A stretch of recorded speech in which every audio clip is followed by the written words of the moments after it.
ইনকিলাব মঞ্চের মুখপাত্র শরীফ ওসমান হাদীকে গুলি করে হত্যায় ব্যবহৃত মোটরসাইকেলের মালিক সন্দেহে আটক আব্দুল হান্নান জামিন পেয়েছেন। রোববার ঢাকার মেট্রোপলিটন ম্যাজিস্ট্রেট মোহাম্মদ হাসান শাহাদাত শুনানি শেষে তার জামিন মঞ্জুর করেন। গত ১৭ ডিসেম্বর পুলিশের প্রতিবেদনে বলা হয়েছে, আব্দুল হান্নান প্রকৃত মোটরসাইকেল মালিক নন, নম্বরের ভুলে তাকে আটক করা হয়েছিল।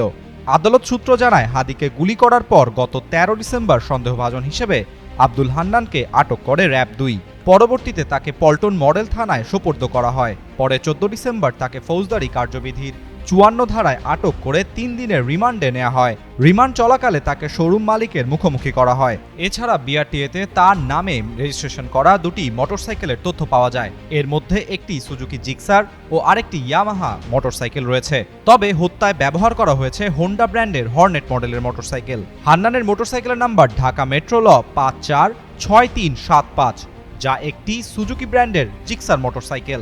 হত্যায় ব্যবহৃত মোটরসাইকেলের নম্বরের সঙ্গে একটি সংখ্যার ভুল রয়েছে।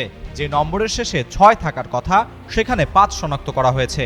পরে রিমান্ড শেষে গত ১৭ ডিসেম্বর হান্নানকে কারাগারে পাঠানো হয়।